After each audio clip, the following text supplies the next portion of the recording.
할부지로 알려진 용인 자연농원 강철한 사육사가 무려 3개월 만에 중국으로 날아가 푸바오를 다시 만났습니다.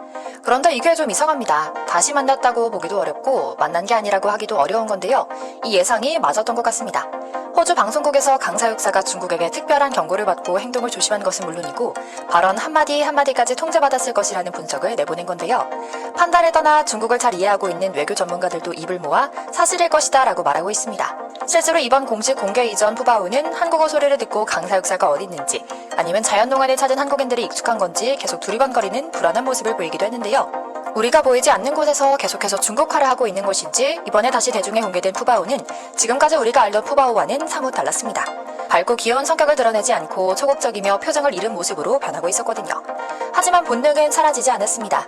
강철한 사육사가 중국의 제지당에 단 한 번밖에 이름을 부르지 못하는 상황에서도 귀는 쫑긋하며 반응하는 모습이 관찰됐거든요. 오늘은 중국의 돈벌이로 전락한 판다 외교의 슬픈 역사와 함께 호주 방송에서 지적한 강 사육사와 푸바오의 스토리에 대한 이야기 이모저모를 전해드리려고 합니다. 먼저 잠시 저희 광화문 브리핑 구독 설정도 부탁드리고요. 강철한 사육사가 푸바오를 다시 만난 현장은 긴장감이 가득했습니다. 중국 월롱 선수핑 판다 기지에 강 사육사가 발을 들여놓는 순간 강 사육사는 물론이고 중국 관계자들도 긴장한 기색이 역력했거든요. 특히 강 사육사의 눈에는 금방이라도 눈물이 떨어질 듯 붉어졌고 행동 하나하나에 그리움과 분노의 감정이 동시에 묻어나는데요. 한국에서 태어나 한국에서 자란 판다곰 푸바오는 이른바 워싱턴 조약 때문에 부모와 다름없는 강철한 사육사와도 생이별해야만 했죠. 그나마 지난 4월 푸바오가 중국으로 반환될 때 강 사육사가 공항 출발부터 판다기지 도착까지 모든 과정에 동행하며 푸바오를 지켜주기도 했는데요. 갑작스러운 모친상으로 동행하기 어려운 상황이었지만 푸바오가 하부지 없이 적응하기 힘들까봐 중국까지의 동행을 강행했죠. 할아버지가 너를 두고 간다. 꼭 보러 올 거야. 잘 적응하고 잘 먹고 잘 놀아라. 할부지가 라며 친필로 담긴 편지는 온 중국을 감동하기에 충분했고요. 하지만 시간이 좀 지나고 나니 중국인들은 표정을 180도 바꾸어 이를 질투의 감정으로 키운 것 같습니다. 중국이 그토록 귀하게 여기고 소중한 생명체라는 자이언트 판다 푸바오에게서 강 사육사 지우기, 한국 지우기 작업을 펼치고 있는 건데요. 가장 쉽고 빠르게 훈련시키는 방법이 바로 학대입니다. 자신들이 의도하는 방향대로 움직이지 않을 때 굶기고 때리고 벌 주는 방식으로 행동 교정을 하고 있는 건데요. 가령 한국어에 반응하면 벌을 주는 식으로 말이죠. 사실 굉장히 잔인한 방법입니다. 아니 우선 한국에서 나고 자란 판다곰을 전 세계 판다는 중국 소유라는 말도 안 되는 논리로 데려간 것부터 잔인한 일이죠. 우리가 느끼기에도 특별한 판다곰 푸바오는 특히 강 사육사에게는 자식과도 같은 존재였을 겁니다. 그는 2020년 푸바오 탄생 때부터 지금까지 4년 동안 가장 가까이에서 매일 푸바오를 돌봐온 사육사입니다. 가슴이 찢어지는 슬픔 속에서도 그는 푸바오가 중국에 잘 적응할 수 있도록 독학으로 중국어를 공부하기도 했을 정도로 진심인 인물인데요. 결국 떠나며 남긴 편지글에 있던 말처럼 그가 다시 푸바오를 볼 수 있는 기회가 이번에 생긴 겁니다. 그런데 대중에 공개된 푸바오의 모습이 다소 어색합니다. 천진난만하던 한국에서의 모습과는 달리 초조해진 듯한 푸바오의 모습을 본 한국 관람객들도 안타까움을 금치 못했는데요. 여기에 더해 주변에서 한국말을 듣고 야유하거나 손가락질하는 중국인 무리까지 포착돼 더욱 안타까움을 자아냈죠. 뿐만 아니라 중국의 방사장 시설도 상황이 열악했습니다. 전 세계에서 판다를 벌어들이는 수익은 그대로 판다곰 종 보호를 위해 쓰겠다던 중국의 약속이 지켜지지 않은 것 아닌가 하는 생각이 들 정도로 형편없었는데요. 당장 판다곰의 습성을 반영한 모습으로 꾸며놓지도 않았습니다. 푸바오가 오를 수 있는 튼튼한 나무도 없는 방사장에서 푸바오는 주변을 한참 둘러보다 털썩 주저앉으며 이런 상황을 이해하지 못한다는 듯한 행동을 보이기도 했죠. 하지만 강 사육사의 중국 방문은 쉽지 않았습니다. 이미 중국에서 요주의 인물이 되어버린 강 사육사가 판다곰이라는 중국의 외교 정책에 예민한 문제를 갖고 잡음을 만들 수 있다는 이유에서 많은 제약사항을 만들었던 겁니다. 그래서인지 중국 자이언트 판다 보호연구센터도 이미 중국에 적응한 푸바오가 흥분하길 원치 않는다는 이유를 들며 단 한 명의 카메라맨만 허용하고 푸바오의 이름도 2번 이상 부르지 못하도록 하는 규칙을 제시했죠. 그렇게 영상에 담긴 강 사육사의 표정에는 근심과 설렘이 교차하는 모습이었습니다. 그는 지난 3개월 동안 푸바오 영상을 계속 돌려보며 마음속으로는 1000번도 더 푸바오에게 왔다 갔다 한 것 같다고 말한 적이 있는데요. 거의 100일 동안 그리워한 푸바오를 마주한 순간 그는 푸바오 하고 나지막히 불러봅니다. 본능적으로 그의 목소리를 알아챈 푸바오는 강 사육사 코앞까지 와서 두리번거리는데요. 좀 이상합니다. 그를 알아보지 못하는 겁니다. 중국이 제시한 대로 단 한 번밖에 부르지 못하는 상황이 야속할 뿐이었는데요. 물론 그럴 수도 있습니다. 판다곰은 시력이 떨어지는 대신 청력이 매우 뛰어난 동물이거든요.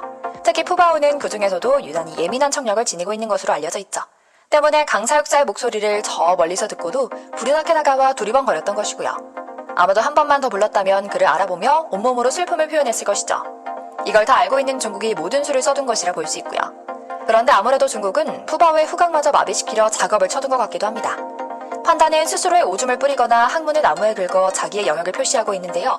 다른 개체가 자기의 영역에 들어오는 것을 매우 싫어한다고 알려진 영역동물이죠. 잠시만 자신의 우리에 다른 판다가 들어온다 해도 단번에 냄새로 다른 판다가 왔다는 것을 알고 화를 낼 정도죠. 그래서 강사육사 코앞까지 오고도 할보지를 못 알아본 푸바오를 보고 많은 이들은 울타리 주변 수로에 중국 사육사들의 오줌을 부어놓았을 것이다 라는 분석을 내놓는 외신도 있었습니다. 호주 방송국 ABC는 판다 외유를 조명하며 강사육사와 푸바오의 스토리를 옳습니다. 아나운서는 중국에서 이미 술을 써뒀기 때문에 푸바오의 방사장에 다른 사람의 오줌 냄새가 나니 푸바오가 할보지를 알아볼 수 없는 건 당연한 일이라 말하는데요. 그럼 중국은 왜 푸바오에게서 한국과 강사육사 지우기에 공을 들이는 걸까요? 바로 판다곰이 돈이 되고 중국의 국익에 주요한 역할이 되기 때문입니다. 사실 인정할 수밖에 없는 사실은 판다곰은 보호하고 있는 동물원에서나 중국 공산당 정부에게 돈이 됩니다. 당장 중국은 해외에서 원하는 기술이나 자원이 있을 때 평화 외교라는 명목으로 그 기술과 자원을 가져가고 판단해 놓고 갑니다. 실제로 2017년 핀란드의 한 동물원은 핀란드 대통령이 하나의 중국 정책을 고수하겠다고 밝힌 후 판다 2마리를 제공받기도 했고요. 2011년 영국과 중국 간 석유계약 체결을 기념하기 위해 에든버러에 판다 2마리가 대여되기도 했죠. 물론 번식기에 다시 중국으로 데려오는 조항을 꼼꼼히 넣어두는 것도 잃지 않았습니다. 실제로 약 10여 년으로 설정된 판다 임대 기간 동안 상대국은 중국에 약 1,000만 불을 지불하고 연간 평균 50만 불의 임대료를 내는 것으로 알려져 있고요. 그러면서 특전이랍시고 혜택도 줍니다. 판다 임대 기간에는 양국이 공동으로 판다를 연구할 수 있는 기회를 준 겁니다. 하지만 이 기간 태어난 판다에 대한 소유권은 절대로 놓치지 않았습니다. 이 규정에 따라 2016년 한국에 왔던 러바오와 아이바오가 낳은 자식인 푸바오가 중국으로 돌아간 것이었죠. 하지만 이제 어쩌면 중국은 더 이상 생명체인 판다를 착취하며 돈을 벌어들이고 또 중국에 대한 이미지를 세탁하는 데 쓰지 못할 가능성이 높아지고 있습니다. 미국에서 반중 성향의 트럼프파 의원인 낸시 메이스를 필두로 미국에서 태어난 판다는 미국 소유가 되어야 한다는 법안을 제출하기도 했거든요. 그녀는 해마다 수백만 명의 미국인들이 판다의 짧은 체류 이면에 감춰진 사악한 음모를 알지 못한 채 판다를 즐기고 있다. 중국의 선전 캠페인에 자금을 지원해서는 안 된다라고 주장하기도 했죠. 물론 어차피 중국과 판다 임대 계약을 맺을 때 새끼가 태어나도 중국 소유라는 것을 계약서에 넣고 임대하기 때문에 법치국가인 미국에서는 실효성이 의문시되는 법안이긴 했지만 이런 움직임은 비단 한 명의 국회의원 단독 발의 법안은 아니었던 셈이죠. 그리고 이런 움직임은 이미 중국 전담 일진을 자처한 호주에서 더욱 강력합니다. 호주는 코로나 책임 문제로 중국과의 관계가 껄끄럽고 차이나머니가 호주 정치를 좌지우지하고 있다는 비판 때문에 사이가 벌어지기 시작했는데요. 2006년 호주가 중국에 우라늄을 공급하기로 한 이후 받았던 펜더곰은 이제 호주에서 찾아볼 수 없는 상황이죠. 우리도 이제는 결단을 내려야 할 때가 온 것 같습니다. 아무리 귀엽고 사랑스러운 판다지만 한국에 오면 또다시 눈물 없이 볼 수 없는 생이별 드라마를 봐야만 할 수도 있습니다.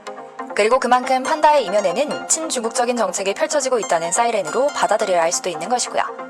중국 시설이 좋고 사육사들도 훌륭하다라고 밖에 말할 수 없었던 푸바오 하고 단 한 번밖에 부를 수 없었던 강사육사의 눈물을 기억해야겠다는 다짐을 하며 오늘 영상 마치겠습니다. 저희 광화문 브리핑 채널 구독, 좋아요도 부탁드리고요. 시청해주셔서 감사합니다.